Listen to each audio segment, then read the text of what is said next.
So interesting for me because I got into Bitcoin in 2011, a little late, but it was around $3. I still remember going to Bitcoin conferences in 2011, sort of like meetups really is all they were, be like 10 people. It's been just phenomenal to see the changes and the growth, and now it's pretty much out of control now, which is good. It's also interesting for me as well because I was around for the beginning of the internet. So this is sort of like my second kick at the cat, so to speak, in many ways. I was around in 1993 when I still remember where I was when someone told me, have you heard of the internet? It's one of those sort of JFK moments when Lyndon B. Johnson killed JFK with the CIA. It's like you remember where you were on that day. And I remember someone coming up and saying, have you heard about the internet? And I was like, no, and he told me what it was. And I was working at a bank, and I pretty much quit my job that day. And a lot of people told me I was crazy. They said, you've got a job for life at the bank, how can you quit? And I said, I don't want a job for life at the bank, are you kidding me? But it was amazing because, this reminds me so much of what happened with the internet. I still remember 1994 going around to companies, trying to sell them on website development, which is what I was doing at the time. And I'd go to the CEO and he'd say, you guys need a website. And he'd go, what's a website? And then he'd say, it's on the internet. And he'd go, what's the internet? So I was around in those days. So it's very interesting to see this all kind of happening again.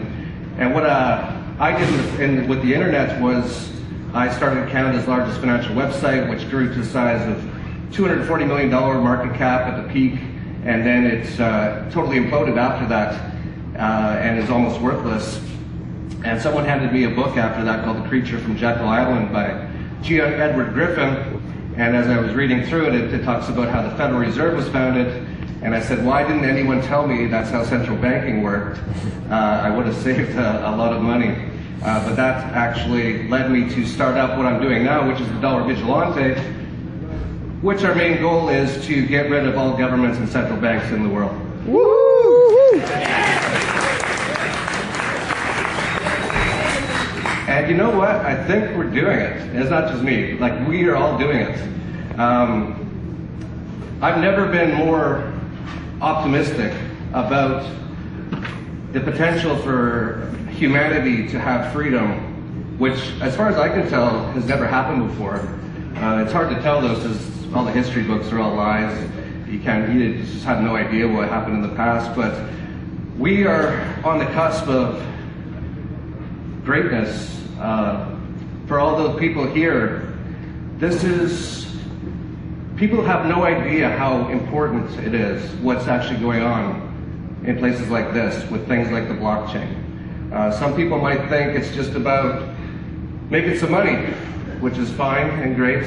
But no, this is actually the most important moment, as far as I can tell, in human history, and it could go either way still, in terms of if we don't get rid of governments and central banks, we will be heading towards a tyranny unlike I think anyone could even imagine, although there's still hope.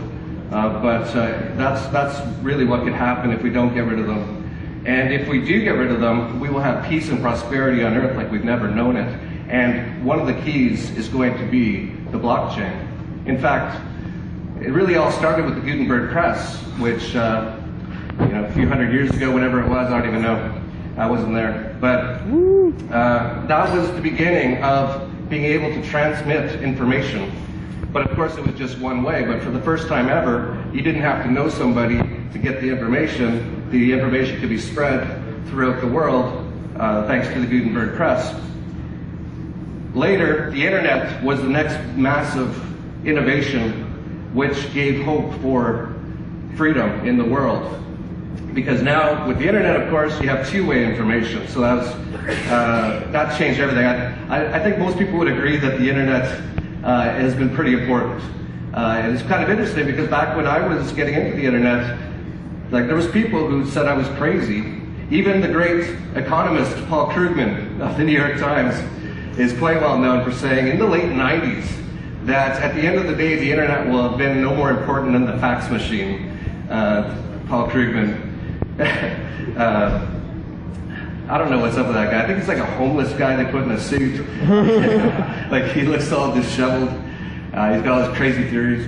But you know, at the end of the day, the internet was the biggest hope for us in our lifetimes until now, thanks to the internet, we have the blockchain. And I really want to enforce or reinforce just how important this all is, because the government people, the people who control the world essentially, they all believe they want top-down control over all humanity. That's why if you look at the back of the $1 Federal Reserve note, I don't know if anyone's noticed, there's a pyramid with an all-seeing eye. They don't even try to hide it. The people are so fluoridated and vaccinated and dumbed down in the government indoctrination camps that they don't even notice these sort of things. But they want that top-down control. So this is what this is really all about, is, as many of you probably know, but I want to really reinforce it, is decentralization. Giving the power back to the people. And kind of the funny thing about it all is that a lot of the people we're trying to give the power to, they don't really realize what we're trying to do, and in some ways they try to fight us. And that's sort of what the Matrix movie was about. That the people are so inured to the system that they will even kill you if you try to wake them up and make them realize what kind of slavery or what kind of matrix they actually live in. And for people who are unclear about just how enslaved humanity is, and I know it seems like, you know, it's sort of an open air tax farm right now, so a lot of people get confused. They say, oh, we're pretty free, I can kind of do a few things. Well, if you're getting half your money extorted from you every year, like they say, if slavery is the government or the people taking 100% of your income, and what percent is it not slavery? The answer is 0, obviously. And so it's so important what's going on, and I think people don't really fully realize the importance of this movement. It's not even a movement, I don't even know what you would call it, but it's so critical at this moment in time that we have this, because they are starting to shut down the internet in many ways now, as many of you probably know. They're using every way they can possible, and this is, of course, companies like Google and Facebook that are blocking information, making it so people can't get access to real, truthful information, just get access to what they want the narrative to be. And so they use things like the adpocalypse. They're taking away the revenue of anyone trying to put out correct information. They're actually literally just censoring and shadow banning, and it's going to get worse and worse. So it's interesting because we have the internet, and it had the potential to really bring freedom forward a lot more, but they're getting better now at shutting it down. So that's why it's so important that we need to decentralize the internet itself. And of course, the first thing that came on the blockchain was Bitcoin. And there's actually not much more important when it comes to this struggle of freedom versus tyranny than money. Rothschild, who started central banking, which is a tenet of communism, and has only one real purpose, and that's to impoverish the grand majority of the people and to enrich the very, very few. It's not even the 1%, it's the 0.00001%. So they, through central banking, have actually impoverished us so much. The amount of wealth that we would all have would be so much greater if it weren't for central banking and, of course, government and taxation and regulation. And, of course, the market can regulate itself just fine. And it's a lot of you probably laugh, or if you're into this sort of thing, you probably laugh when they say that Bitcoin needs to be regulated. Well, Bitcoin regulates itself. It's called the blockchain. We don't need government bureau rats monitoring and regulating the market. And now, of course, we have things like Ethereum and all the other things that are coming out, EOS and all those sort of things for smart contracts. So we have Bitcoin, which very well could get rid of central banks without a shot fired, which is beautiful. A lot of the sort of more anarchist types used to talk about, well, we have to go in and kill all the government people, which, you know, is an option. But, but we really don't have to do that now. This is the beauty of it all. This is such a beautiful thing that's going on. In the Bible it says, I think, the meek will inherit the earth. And I was wondering what that meant. And I think I'm understanding it now. Because this whole evolution, it's not even a revolution, because we're not revolving back to anywhere. We're going somewhere brand new. We're going to a place without these massive governments and central banks. And no one has any idea just how prosperous and how peaceful the world could potentially be. It won't be perfect, of course. There's always problems in life. But without this giant slavery system, which infects every facet of our lives, no one has any idea. And they really don't know how to stop it. And we're seeing all the things they're trying to do. And they bring up some very serious things. They do a lot of this stuff in plain sight. Most people don't notice. But, well, John Kerry actually said a few years ago, this little thing called the internet is making it hard to govern. And it's true. So, you know, they're worried about how they can control this, and it's very difficult. So they bring up things like the internet kill switch, and you've even seen this just recently with Donald Trump coming out after the latest, and I don't know, I wasn't here, I didn't see what happened. A lot of those things are actually done by the government itself. I don't know about this most recent one. But he came out and said that I think we got to turn off the internet. You know, most of the slaves in the U.S. didn't even notice. You know, that's how brainwashed and dumbed down a lot of people are. But they're seriously, if it comes down to that, I think they're considering it. Another option is to turn off the power. They're seriously thinking about these things. So this is, whether you realize it or not, this is the spear tip, the people that are giving us a chance right now for true freedom in this world and all the peace and prosperity that will come with it. And on the other side are the people who want total control over everybody.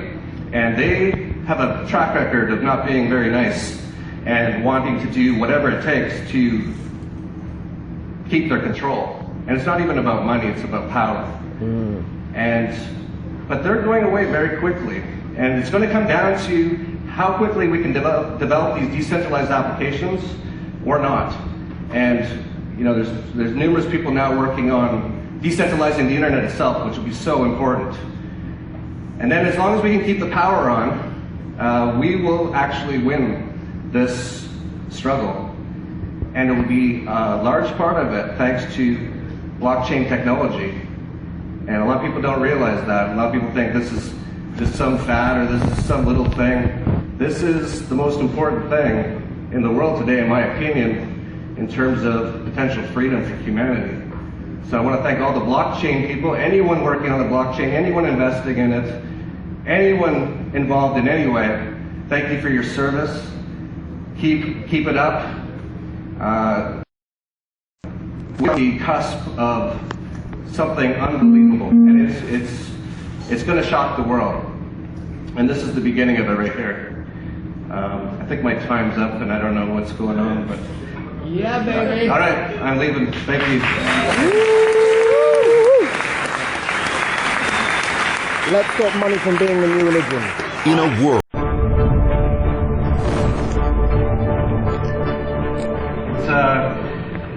It's so interesting for me because I got into Bitcoin in 2011, a little late, but it was around $3. I still remember going to Bitcoin conferences in 2011, sort of like meetups really is all they were, be like 10 people. It's been just phenomenal to see the changes and the growth, and now it's pretty much out of control now, which is good. It's also interesting for me as well because I was around for the beginning of the internet. So this is sort of like my second kick at the cat, so to speak, in many ways. I was around in 1993 when I still remember where I was when someone told me, have you heard of the internet? It's one of those sort of JFK moments when Lyndon B. Johnson killed JFK with the CIA. It's like you remember where you were on that day, and I remember someone coming up and saying, have you heard about the internet? And I was like, no, and he told me what it was. And I was working at a bank, and I pretty much quit my job that day. And a lot of people told me I was crazy. They said, you know, you've got a job for life. Media, fuck the banks, fuck drone strikes, fuck tanks, fuck hunger, fuck war, fuck ignoring of the poor, fuck the left, fuck the right, fuck the government. Thank you, thank you, thank you, thank you.